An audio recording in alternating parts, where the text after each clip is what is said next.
ये सब video reel बन रही है। बोल वृंदावन बिहारी लाल की। ध्यान से थोड़ा समझने का प्रयास करें। ये प्रभु ने अनमोल मौका दिया है जिसको आप गंवा देते। तो महापुरुष कहते हीरा सा जन्म गंवा दिया सोए सोए, और फिर पछताएगा दीवाने मन रोए रोए। कहे सतगुरु ऐसा जन्म नहीं पाएगा, और माटी का खिलौना माटी में मिल जाए। ऐसा मौका मिलेगा नहीं जो प्रभु ने कृपा किया है। इसीलिए ध्यान देना, जब प्रभु कृपा करते हैं तो भी जीव नहीं समझ पाता, तो जब प्रभु दंड देते हैं तो लोग चीखते हैं, चिल्लाते हैं, घुरचते हैं, पुकारते हे भगवान, चिल्लाते कि नहीं चिल्लाते। लेकिन फिर परमात्मा को दया आती नहीं। दयालु तो है, लेकिन तब प्रभु को दया आती है। तमाम लोगों को आपने देखा होगा, अरे बहुत दुख है, रोता है, चिल्लाता है, लैट्रिन बाथरूम बिस्तर पर कर रहा है। देखते हैं, आंखों के सामने मनुष्य देखता है, लेकिन खुद विचार नहीं कर पाता कि मेरा कभी ऐसा नंबर ना आ जाए। तो लोग कहते हैं कि देखो बुरा कर्म कर रखा था, बुरा भोग रहा है। लोग मजाक बनाएंगे, और घर वाले भी 2-4 दिन सेवा करेंगे, फिर ईर्ष्या करने लगेंगे। वो कहेगा तुम जाओ। एक जगह हमने देखा, बूढ़ा व्यक्ति था, वो लैट्रिन बाथरूम जब बिस्तर पर करने लगा, तो वही घर के प्यारे जिनके लिए पाप कमाए हो, जिनके लिए झूठ बोले हो, बेईमानी किए हो, छल किए हो, वही घर के प्यारे नाक पर रूमाल रख कर जाते हैं। अब सेवा करने को तैयार नहीं होते। उन्हीं के लिए तो किया था, बुरे कर्म उन्हीं के लिए तैयार करता है बंधुओं। लेकिन अब वही घृणा करते हैं, अब वही कहते हैं कब ये मर जाए। मरने का उपाय ढूंढते कि नहीं ढूंढते। कुछ लोग कहते हैं महाराज ऐसे कोई पूजा बता दो जिससे इसका प्राण निकल जाए। अब देखा नहीं जाता। बंधु क्यों ऐसा करते हैं। तुम उन्हीं के लिए पाप कर्म तैयार किए थे, झूठ बोले थे, बेईमानी किए थे, सब कुछ किए थे। अब वही तुम्हारे बेटा बेटी वही आपकी सेवा करने को तैयार होते नहीं। बंधुओं ध्यान देना। और अभी तो तैयार नहीं होते, और जब तुम मरकर चले जाओगे तब बाद में भटकोगे। तुम्हारी आत्मा अगर सत्य के मार्ग पर नहीं गई, सत्य के मार्ग को नहीं पहचान पाई, तो भटकोगे पितृ बन करके। क्या बन जाओगे? पितृ बन जाओगे, और उन्हीं नाती पोतों को आकर सताओगे। सताते कि नहीं सताते? कहते नहीं तुम्हारे पुरखा पूर्वज बिगड़ गए हैं। क्या हो गए? बिगड़ गए। कहते हैं नहीं? अब कहते उन्हें गंगा नहला लाओ। नहीं सुनते? अब उनका स्थान बनवाओ। उन्हीं के लिए ध्यान देना। ये कर्म का लेन देन होता है, कर्म का सौदा होता है। बंधुओं आपको जो कुछ भी संसार में मिला है, सबका हिसाब किताब है। क्या है? हिसाब किताब है। कभी कभी बच्चा पैदा होता है और थोड़े दिन बाद बीमार रहता है, फिर मर जाता है। तो क्या था? पैसा लगवा दिया, खर्चा करवा दिया, और तुम्हें दुखी कर दिया, और फिर मरकर चला गया। ये संसार एक हिसाब किताब है। जिसका जितना हिसाब किताब रहेगा, उतना दिन वो आपके साथ रहेगा। लेन देन का सौदा है। लेकिन मनुष्य मोह ममता में पड़कर इस बात को समझ नहीं पाता, और जिस मालिक ने आपको जीवन दिया उसको भूल जाता है। बोलो वृंदावन बिहारी लाल। किस प्रकार से हिसाब किताब लेन है, एक छोटा सा प्रसंग आपको समझाते हैं, समझ में आ जाएगी। एक फौजी था, फौज में नौकरी करता। पहले की कहानी है, पहले समय। तो पहले लोग कुछ समय पहले आप देखते हो बैंक में पैसा जमा करने में डरते थे।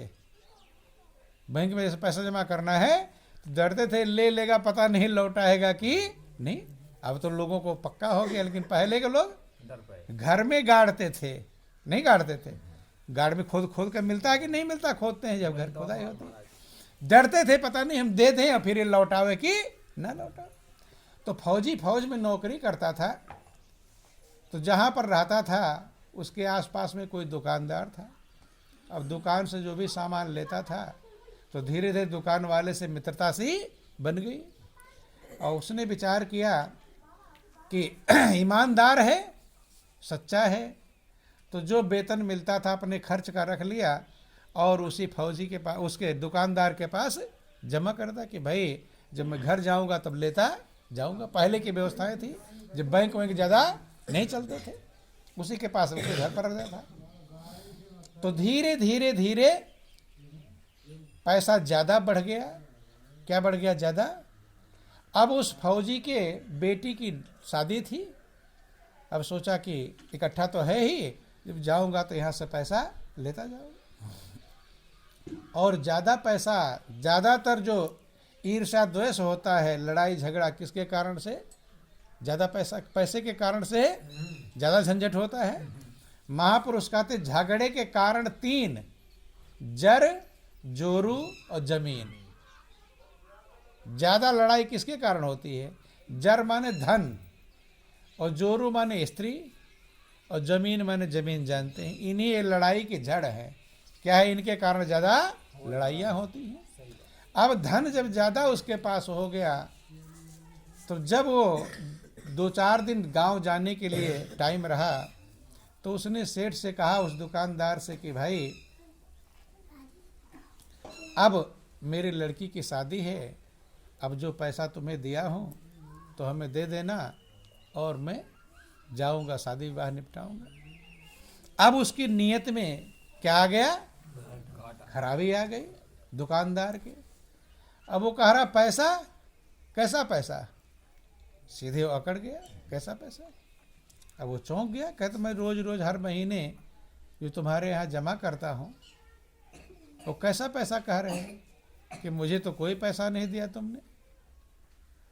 अब जब ऐसी बातें कहने लगा तो फौजी बड़ा परेशान हुआ। अब सोचा कि, समझ गया कि इसकी नीयत में खराबी आ गई। अब विचार किया कि अगर इस समय में हम लड़ाई झगड़ा इससे करते हैं तो उधर शादी विवाह है वो भी झंझट में पड़ जाएगा। सोचा कहीं इसे कर्ज वर्ज ले करके अपना शादी निपटाऊं, निपट जाए वो काम, बाद में आकर इससे निपटूंगा, पैसा निकालूंगा। अब इसकी नीयत खराब हो गई। 2-4 मोहल्ले वालों को भी दुकानदार ने बुला लिया, ये देखो ये मुझसे पैसा मांग रहा है। अब पहले के लोग इतने भरोसा करते, लिखते पढ़ते कोई ऐसी व्यवस्थाएं नहीं थी, लिखने पढ़ने कोई व्यवस्थाएं नहीं थी प्रमाण रखने की। कोई प्रमाण है तुम्हारे पास, कभी लिखा पढ़ा हो तभी तो प्रमाण रहे। बंद हो, किसी तरह से गया अपना घर पर, कैसे ले दे करके अपना शादी विवाह करके निपटाया। जब लौट कर आया तो 2-4 अपने फौजी साथियों को ले आया। समझ में आई बात? तब कहा कि अब तुम पैसा तो मैंने तुझे दिया था कि नहीं दिया, टाइट होकर। अब वो समझ गया दुकानदार कि अब तो मुझसे ले ही लेगा, भाई कई फौजी हैं सब। उसने कहा कि भाई ऐसा है, कुछ अभी तो इकट्ठा नहीं, कुछ दिनों बाद अब लौटा दूंगा, थोड़ा थोड़ा करके लौटा दूंगा। तो उसने सोचा चलो थोड़ा ही जब गया हुआ है, थोड़ा थोड़ा भी लौटा दे तो ठीक है, भरोसा किया। अब संजोग से कुछ दिन बाद वो फौजी को बीमार पड़ गया, बुखार इतना चढ़ गया। तो ये जो है दुकानदार सोचा कि अब मौका मिला है डॉक्टर से मिलकर, किससे मिलकर के? डॉक्टर से मिलकर के, और उस फौजी को जहर का इंजेक्शन लगवा दिया, क्योंकि पैसा लौटाना पड़ेगा। बोलो वृंदावन बिहारी लाल की। जब जहर का इंजेक्शन लगवा दिया तो वो फौजी मृत्यु खत्म हो गया। अब खत्म हो गया है, फ्री हो गया, ना कोई झंझट ना कोई टेंशन, अब ज़्यादा कुछ भी मतलब नहीं था। अब ध्यान देना, उस दुकानदार के नई नई शादी हुई थी, कम ही उम्र का था, तो उसको एक बेटा पैदा हुआ। क्या पैदा हुआ? बेटा।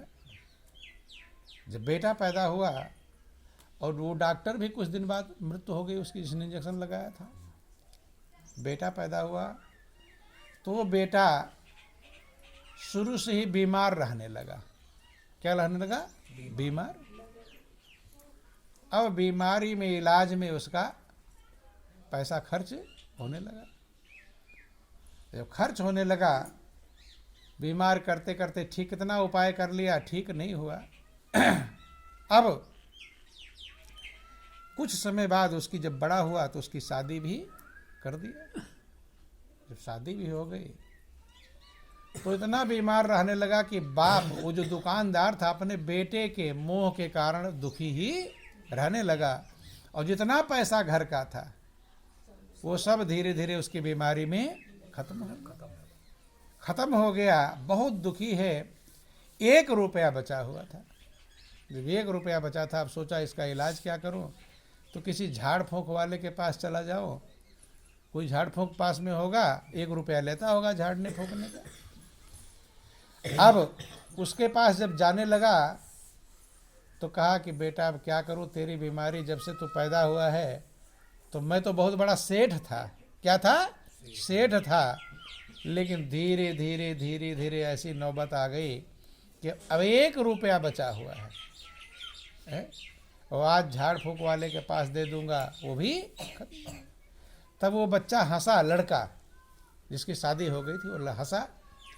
जब हंसा तो लगा कि आज ये कुछ लगता है ठीक है। हरदम पड़ा रहता था, बीमार ही पड़ा रहता था। तब दुकानदार ने सोचा कि आज लगता है बेटा कुछ ठीक हुआ है, हंसा है कि बेटा आज तेरा चेहरा हंसता हुआ देखकर मैं बहुत, क्योंकि जब से पैदा हुआ तब से तो बीमार ही बीमार, बीमार ही बीमार, कभी मुस्कुराया नहीं, हरदम रोता बिलखता है। कि हंसा तो बहुत बड़ी खुशी हुई कि पिताजी मैं क्यों हंसा है मालूम है? कि आज दिल बहुत गदगद हुआ कि मेरा बेटा हंस रहा है। कहते पिताजी मैं इसकी कहानी बताता हूं। अब ये तभी तक मैं हूं जो 1 रुपया तुम्हारे पास है। जैसे तुम झाड़ फूंक वाले को दोगे तैसे हमारा और तुम्हारा नाता खत्म हो गया। तो थोड़ा दुखी हो गए। कहता है कि पिताजी कभी कोई फौजी बताया कि आपके पास पैसा जमा करता था? सारी कहानी पूछा कि हाँ बेटा जमा करता था। कहता है कि पिताजी वो फौजी मैं ही हूं। कौन है? मैं। ध्यान देना कि वो फौजी मैं ही हूं। अब तुम्हारा सारा पैसा खत्म हो गया, मारा तो होगा कम ही, लेकिन वो बेटा बन करके, ध्यान देना, बेटे के मोह में खर्च करता रहा, खर्च करता रहा, खर्च करता रहा। मैं ही हूं। और जब 1 रुपया यही और बचा है मेरा कर्ज, लेन देन, जो हमने आपको कहा ना, सबका दुनिया में जो भी हित मित्र आपके मिले हैं सबका लेन देन है। लेन देन का, बेटा बेटी, परिवार, पुत्र, हित मित्र, रिश्तेदार, सबका कर्ज का लेन देन है। कोई देने वाला है, कोई लेने वाला। ध्यान देना। कहते हैं कि मेरा शरीर छूट जाएगा जब ये 1 रुपया उस झाड़ फूंक वाले को दोगे, तब हमारा तुम्हारा रिश्ता इसी 1 रुपये के कारण और रुका हुआ हो। नहीं समझ में? यही लेन देन खत्म हुआ। वो बहुत दुखी हो गया दुकानदार कि बेटा चल, मैं तो अब अपने कर्म तो समझ में आते हैं, आपको भी अपने कर्म समझ में आते होंगे। जब हम बुरे कर्म किए रहते हैं, कोई दुख आता है तो समझ में आता है कि नहीं आता?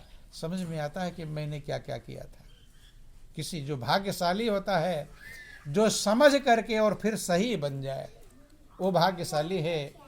लेकिन अपने कर्मों को समझकर भी लोग सही बन पाते नहीं हैं। कर्म पे कर्म बिगाड़ते रहते हैं और भोगते रहते हैं। बंधुओं, ये अनमोल जीवन जो मिला है, ये उल्टे कर्म करके बिगाड़ देते हैं।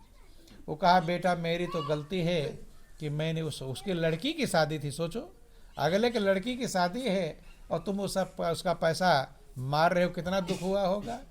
जितना वो दुखी हुआ है उसका कई गुना दुखी तुम हुए हो मेरे मोह में।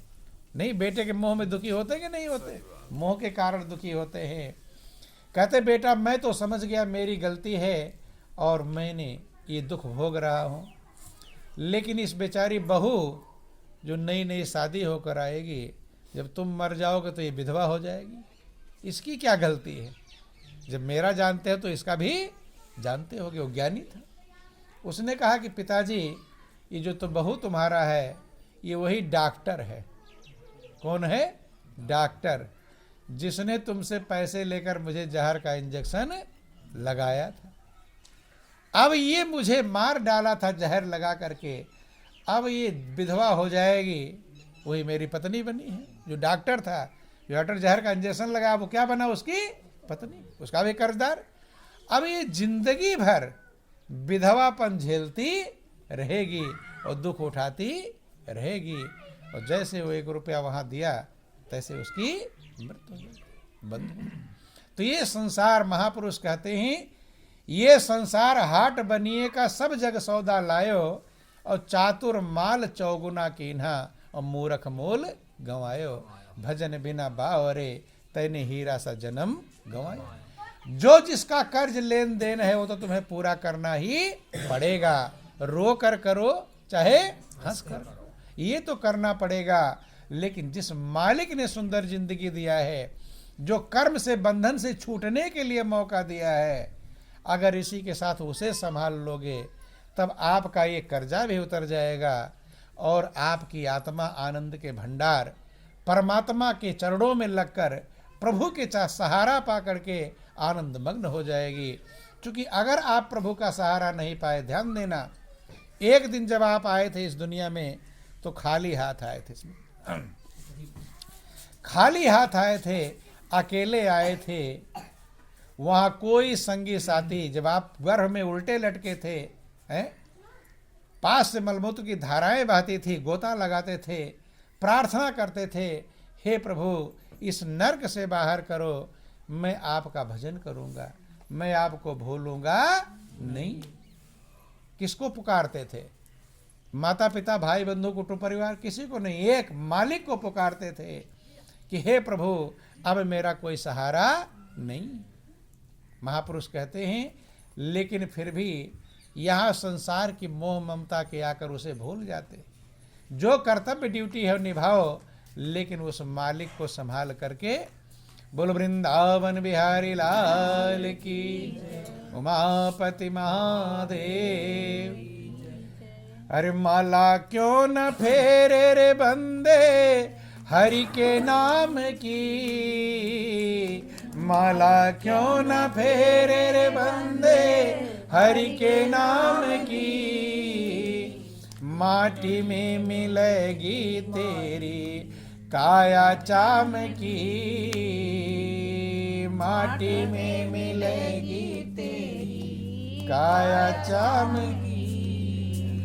माला क्यों न फेरे रे बंदे हरि के नाम की, माला क्यों न फेरे रे बंदे हरि के नाम की। हर माटी में मिलेगी तेरी काया चाम की, तेरी काया चाम की। माटी में मिलेगी तेरी काया चाम की, तेरी काया चाम की। और उस दिन की तू बात याद कर, पड़ा गर्भ में रहता था। उस दिन की तो बात याद कर, पड़ा गर्भ में रहता था। पग ऊपर तेरे आस पास में मल और मूत्र बहता था। पग ऊपर तेरे आस पास में मल और मूत्र बहता था। हवा लगन की जगह नहीं थी, पड़ा कष्ट को सहता था। हवा लगन की जगह नहीं थी, पड़ा कष्ट को सहता था। तू ही तू है हे ईश्वर, बस भजन करन को कहता था।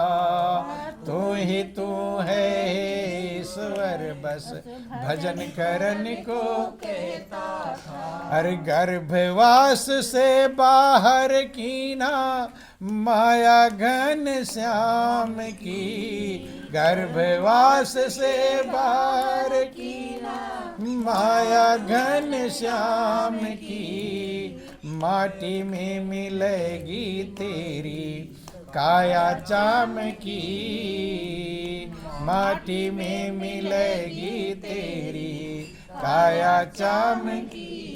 माला क्यों न फेरे रे बंदे हरि के नाम की, माला क्यों न फेरे रे बंदे हरि के नाम की, माटी में मिलेगी तेरी काया चाम की, माटी में मिलेगी तेरी काया चाम की। बचपन खेल कूद में खोया यौवन मस्त जवान हुआ, बचपन खेल कूद में खोया यौवन मस्त जवान हुआ, चेहरे ऊपर देख चांदनी बल का यति गुमान हुआ, चेहरे ऊपर देख चांदनी बल का यति, और सुंदर नारी लगे प्यारी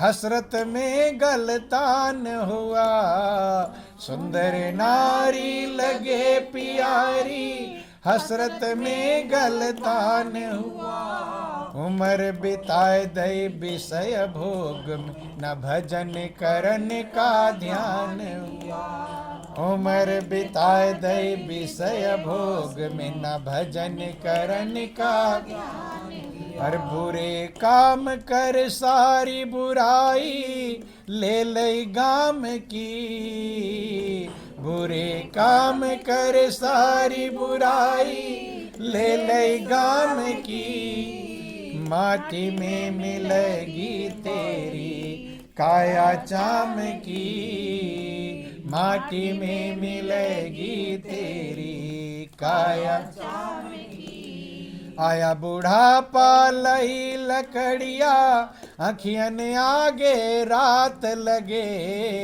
आया बुढ़ापा अखियन आगे रात लगे, नस नाड़ी सब ढीली रे पड़ गई लचर पचर तेरा घात करे, नस नाड़ी सब ढीली रे पड़ गई लचर पचर तेरा, अपना आपा भी संभलता नहीं, गिर पड़ूंगा या चल पड़ूंगा कुछ भरोसा। अरे दम्मा खांसी रोग सतावे सूखे सूखे हाथ लगे, दम्मा खांसी रोग सतावे सूखे सूखे हाथ लगे, पड़ा रहे दिन रात खाट में अच्छी न कोई बात लगे, पड़ा रहे दिन रात खाट में अच्छी न कोई बात लगे, खाट में पड़ा रहता है कुछ भी कोई कहता लेकिन अच्छा लगता नाती पौधे चलो बाबा टीवी देखा, तेरे की टीवी भी कौन देखेगा, अब टीवी भी देखने का मन कहता नहीं, सब बेकार, सारा संसार बेकार ने लगता है। ये प्रभु ने ऐसा मौका दिया है, आपका टेस्ट है, आपका इम्तहान है, देखे इस दुनिया में फंस जाते हो या सत्य की तरफ जा पाते हो, प्रभु के चरणों में लौ लगा पाते हो। कि दम्मा खांसी रोग सतावे सूखे सूखे हाथ लगे, दम्मा खांसी रोग सतावे सूखे सूखे हाथ लगे, और पड़ा रहे दिन रात खाट में अच्छी न कोई बात लगे, पड़ा रहे दिन रात खाट में अच्छी न कोई बात लगे, रो रो कर पछताए जिंदगी खो दई काम की, रो रो कर पछताए जिंदगी खो दई काम की, माटी में मिलेगी तेरी काया चाम की, माटी में मिलेगी तेरी काया चाम की। लास्ट में पछताना पड़ता है। संत महापुरुष समझाते ऐसा कुछ करो ताकि प्रभु का सहारा पकड़ लो जिसके आपको पछताना ना पड़े। ये संसार आज मिला है, कब छूट जाए कोई भरोसा नहीं। ये पानी का बुलबुला है, कब फट जाए कुछ ठिकाना नहीं। इसलिए जितना बन पावे मन प्रभु के चरणों में लगाने का प्रयास करो। जिन लोगों को ज्ञान दीक्षा मिली है वो लोग अभी थोड़ी देर बैठ जाएंगे, कुछ भोला भटका होगा तो उनको समझा देंगे, ठीक है। और जिनको नहीं मिला है वो भी प्राप्त करने का प्रयास करें। देखो भजन दो प्रकार का है, एक बाहर का, एक अंदर का। बाहर का भजन करते हैं लेकिन लास्ट में वो रुक जाएगा। क्या हो जाएगा? क्योंकि नस नाड़ियाँ आपके हाथ पैर काम नहीं करेगा, इंद्रियां काम नहीं करेंगी। अंदर का भजन लास्ट में चलता है। और अंदर का भजन अगर किया है तो अंत में जब सब सहारे छूट जाते हैं तो प्रभु का सहारा आप पकड़ पाएंगे। और अगर उस भजन को नहीं संभाला है तो बाहर का पूजा पाठ करते रहते हैं, लेकिन जब अंत का समय आता है तो कुछ भी हो पाता नहीं है। इसलिए सब महापुरुषों ने, भगवान शंकर को आप देखेंगे अंदर भजन करते हैं कि नहीं करते? बैठ करके ध्यान में भजन करते हैं। हनुमान जी अंदर का भजन करते तो सीना फाड़ कर दिखाया, अंदर परमात्मा है। तो सभी अंदर की तरफ ध्यान देते हैं, क्योंकि अंदर वो खजाना है, वो मालिक है, वो परमात्मा है। जिसमें दिल लगाना सीख जाओगे तो जब सब कुछ छूटेगा तो बहुत बड़ा दुख होगा। होगा कि नहीं होगा? अभी सारा सामान आपके पास रहे, वो एक सामान खो जाए तो खुश रहेंगे कि बेचैन? भाई मान लो एक मोबाइल ही खो गया और सारे सामान तो हैं, तो आप खुश रहेंगे बेचैन? परेशान हो जाएंगे। एक ही सामान खोया है और घर के सारे सामान आपके पास मौजूद हैं, बेचैन हो जाएंगे। और जब आपकी मृत्यु होगी तब सब कुछ खोएगा। खोएगा कि नहीं खोएगा? सब छूटेगा तो कम दुख होगा, ज़्यादा? अथाह दुख होगा। और अभी घर में एक की मौत हो जाती है तो दुखी होते हैं, नहीं होते? वो छूट गया, अब मिलेगा नहीं। जब आपकी मृत्यु होगी तब एक को कौन के सारे परिवार के लोग छूट जाएंगे, सारे रिश्तेदार छूट जाएंगे, तो कम दुख होगा, ज़्यादा? इसलिए मौत का दुख महापुरुषों ने कहा, जन्मत मरत दुसा दुख होई, असह्य दुख होता है, मृत्यु का दुख खतरनाक है। इसीलिए बहुत लोग मरने के समय पागल जैसे हो जाते कि नहीं? उल्टा सीधा बकने लगेंगे, कुछ गाली बकने लगेंगे, करते हैं कि नहीं करते? कुछ सुनने ही पड़ जाएंगे। आपका ऐसा मौका ना आवे, इसलिए अभी से प्रभु को संभाल लो। जिंदगी कब तक है कुछ भरोसा नहीं है। बोलो वृंदावन बिहारी लाल जय हो।